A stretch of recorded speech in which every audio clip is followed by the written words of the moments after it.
دیکھیں، شرک انسان کی مت مار دیتا ہے، یقین کریں، اور پھر شیطان کی گھوڑی بن جاتا ہے۔ یہ کل پرسوں سے رفعت نواب کے ساتھ کچھ باتیں ہوئی ہیں، اندازہ لگائیے کتنا یعنی علم اللہ تعالیٰ نے ان کو دیا تھا، کتنا اللہ تعالیٰ نے اس کو موقع دیا تھا اتنی بڑی جماعت کے اندر آگے چلنے والوں میں سے۔ اور اب وہ ثابت کر رہا ہے کہ ان بریلیوں کے پیچھے، دیوبندیوں کے پیچھے نمازیں پڑھنا یہ بہت ضروری ہے۔ اور جن لوگوں نے پھر اشارہ کرتا ہے ڈاکٹر عثمانی رحمۃ اللہ علیہ کی طرف کہ انہوں نے تشدد کیا ہے اور اس طرح کے فتوے لگا کے ان کو امام نہ ماننا، پھر تو دعوت ہی رک جائے گی۔ اور دعوت اسی وقت تمہاری رک گئی تھی جب تم نے ان کافروں مشرکوں کو امام بنانا شروع کر دیا تھا۔ ختم ہوگی، آپ کی کہانی ختم ہوگی، ان کو کچھ نہ کہو، بات ختم ہو گئی۔ یہ ڈاکٹر عثمانی رحمۃ اللہ علیہ نے کسی ایک گفتگو کے درمیان جب یہ لوگ اعتراض کر رہے تھے اور کر رہے تھے، زور دے رہے تھے کہ بس ہمارے بڑوں کو کچھ نہ کہو، تو ڈاکٹر صاحب نے آگے سے کہا کہ اگر ان کو کچھ نہیں کہنا پھر میری کوئی بات نہیں ہے، ختم بات، پھر بات ہی ختم ہے، یعنی انہی کو تو کہنا ہے۔ بلکہ پیغام بھیجے جب ڈاکٹر صاحب نے وہاں کراچی سے ان اہل حدیثوں کی طرف کہ اپنے یہاں کوئی پروگرام رکھواؤ میرا، تو اس وقت سب نے آگے سے یہی مطالبہ کیا کہ ٹھیک ہے، آپ عالم دین ہیں، آپ آئیں ہمارے یہاں پروگرام کریں، لیکن ہمارے بڑوں کو کچھ نہیں کہنا ہے۔ بتائیے، اس طرح بڑوں کے ساتھ لگا ہوتا ہے۔ تو یہ جو منکرین تکفیر ہے نا، یہ سمجھ لیجئے کہ ہماری دعوت کا بالکل الٹ ہے۔ ہم کہتے ہیں کسی کو نہیں چھوڑنا، یہ کہتے ہیں کسی کو کچھ نہیں کہنا۔ تو عقل حیران ہو رہی تھی کہ کس طریقے سے یہ عالم دین گمراہ ہوا ہے۔ رفعت نواب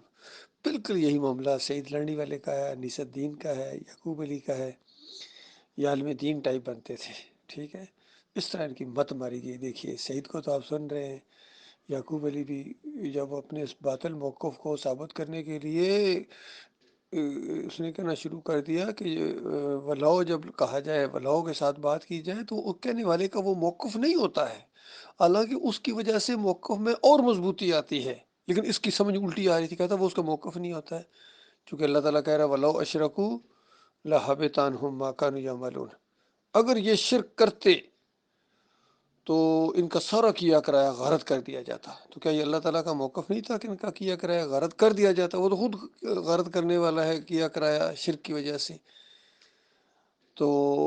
ولاؤ کے ساتھ جب بات کی جاتی ہے تو اس میں ایک اور زور پیدا ہو جاتا ہے۔ اسی طریقے سے یہ کہنا کہ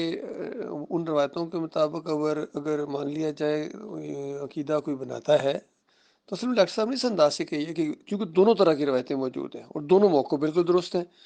لیکن جو خود لکھنے والا روایتوں کے مطابق اگر کوئی بناتا ہے تو اس کو پھر معجزہ ماننا پڑے گا، پھر یہ معجزہ ہے تو پھر کوئی بات نہیں، پھر کوئی حرج نہیں، پھر بالکل ٹھیک ہے۔ یہ بالکل اسی طرح کی بات ہے جیسا کلیب بدر کا معاملہ ہے کہ یا تو یہ عقیدہ رکھو کہ ان کو علم ہو گیا، یہ سننے والا معاملہ نہیں ہے، یہاں ان کو علم ہو گیا، وہ جان گئے، عالم و اسما و بیمانی عالم و ہے، اور یہی امام بخاری لائے ہیں۔ دیکھیے کتنے سمجھدار آدمی تھے کہ دونوں یہ باتیں، اس کے علاوہ تیسری بات کوئی نہیں ہے بھائی۔ اور اگر کہو کہ نہیں یہی انہی مردوں نے کلیب بدر کے ان مردوں نے بات سنی اور جواب دیا یا سنا اس کو، تو پھر یہ معجزہ ہے۔ اور قتادہ کا قول لائے ہیں کہ قتادہ رحمۃ اللہ علیہ کہتے ہیں کہ احیاہم اللہ، اللہ نے ان کو زندہ کیا۔ مردہ تو نہیں سنتا ہے،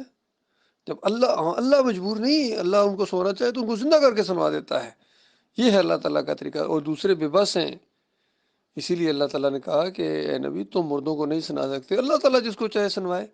یعنی اللہ تعالیٰ مردوں کو زندہ کر کے سنوا سکتا ہے۔ اور ہدایت کے معنوں میں اگر لیا جائے تو پھر اللہ تعالیٰ جس کو ہدایت دے گا وہ ہدایت کی طرف آئے گا۔ آپ نہیں کر سکتے، یہ جو زندے ہیں بات نہیں مان رہے، گویا مردوں کی طرح ہیں، جس طرح مردے نہیں بات سنتے ہیں اس طرح یہ بھی بات نہیں سنتے ہیں، اور اللہ تعالیٰ جس کو چاہے ہدایت دیتے ہیں۔ اس انداز سے وہاں بات ہوئی ہے، سادہ سادہ یہ باتیں ہیں، پتہ نہیں ان کی کیوں مت ماری گئی ہے، مودودی کی بھی اور یہ ڈاکٹر اسرار کی بھی، بڑے بڑے علماء یہاں مارے گئے، اور خاتم حسین رضوی جیسا آدمی، اندازہ لگائیے۔ میں کہتا ہوں قرآن کے ایک ایک حرف کی گردان اس سے اوپر بس تھی، ختم تھی، اس کا حافظہ اتنا مضبوط، لیکن جہاں شرک کا معاملہ آیا تو ساری مت ماری گئی۔ آج ایک طاہر القادری کا بیان سنا ہے، یقین کیجئے اس نے کہا کہ یہ تینوں جو گروپ ہیں، چاہے یہ سرمایہ دار ہوں یا یہ جاگیردار ہوں چاہے یہ جرنیل ہوں، ان تینوں کی ذہنیت ایک جیسی ہے۔ یہ نہیں، وہ اپنے حساب سے کہہ رہا تھا کہ جمہوریت کے فلسفے کے یہ خلاف ہے، جو یہاں ان کا مشرکانہ جمہوریت کا نظام ہے، یہ اس کے خلاف ہے، یہ آپس میں مزاج ہی میل ہی نہیں کھاتا ہے، کیونکہ جاگیر جب پورے ملک کا وہ بنے گا بادشاہ، یا وہ بنے گا حاکم بنے گا، تو پورے ملک کو اپنی جاگیر سمجھے گا، اپنی کھیتی باڑی سمجھے گا، اور برداشت ہی نہیں کرتا ہے کہ کسی اور قسم میں مداخلت ہو۔ سرمایہ دار بھی ہر چیز کو خریدے گا مال سے، جس طرح ریاض یہ جو ہے بیریا ٹون والا اس کا ایک انداز تھا، کہتا تھا پیسے سے سب کچھ ہوتا ہے، تو پھر یہ ذہن بن جاتا ہے جب حاکم بنے گا تو ہر چیز پیسے سے خریدے گا، اور اس کا یہ ذہن ہوتا ہے کہ بغیر پیسے کے کچھ نہیں ہوتا ہے، اور پیسے سے ہر کچھ ہوتا ہے، سب کچھ ہوتا ہے، وہ یہ۔ اور اگر کوئی جرنیل اوپر آ جاتا ہے تو جرنیل کا تو ذہن ہی یہی ہوتا ہے کہ جو میں حکم دیتا ہوں وہ اوکے، یس سر، یس سر، جی سر، یہ کہو، نو کا تو وہاں سوال ہی پیدا نہیں ہوتا، پھر وہ پورے پاکستان سے یہی کچھ کروائے گا، جس طرح ایوب نے کروایا، کیا مشرف نے کرایا۔ تو یہ سارے تینوں کہتے ہیں ہم جمہوریت کے قائل ہیں، حالانکہ تینوں جمہوریت کے قائل نہیں ہوتے ہیں، یہ طاہر القادری کہہ رہا تھا، بالکل صحیح کہہ رہا تھا۔ اور پھر اس نے ایک اور بڑی زبردست بات کی ہے، اس نے کہا عوام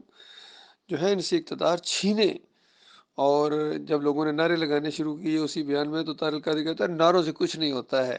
یہ خونی انقلاب کے ذریعے آتا ہے۔ تو اصولی طور پر باتیں دیکھیں کتنی زبردست اس نے کہیں، لیکن خود اس میں نہیں آتا ہے، خود وہ کینیڈا جا کے بیٹھا ہوا ہے، وہاں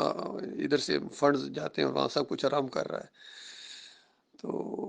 جو کہتے ہیں وہ کرتے نہیں ہیں۔ تو یہاں یہی میں بات کر رہا ہوں، اصل میں یہ کہتے ہیں کہ قرآن حدیث کی طرف آ جاؤ، یہ رفعت نواب بھی کہتے ہیں دلیل سے بات کرو، دلیل سے بات کرو، دلیل سے اسے بات کرو گے، اس کو سمجھاؤ کہ یہ نہیں، ان کافروں مشرکوں کے پیچھے نمازیں نہیں ہوتی ہیں، فرقہ پرستوں اور مسلک پرستوں کے پیچھے نمازیں نہیں ہوتی ہیں، یہ ثابت کر رہا ہے، گویا قرآن حدیث سے ثابت کر رہا ہے کہ اللہ تعالیٰ گویا حکم دے رہا ہے کہ ان کافروں مشرکوں کو بھی اپنا امام بناؤ۔ پھر جنگ کس سے ہوگی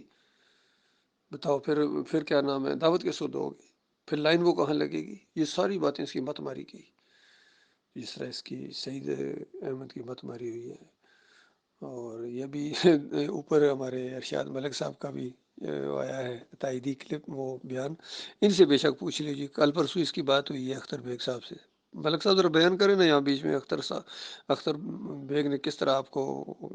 سنائی ہے، عالم دین نے، مفتی صاحب نے، تو یہ ان کا حال ہے بھائی، سب کا یہی حال ہے، یہ مولوی ہے بھائیو، نکلو ان کے جال سے، اگر تم ان کے جال سے نہیں نکلنا چاہ رہے ہو تو پھر تم بھی مولوی ہو، پھر تمہارے اندر ایک مولوی چھپا ہوا ہے،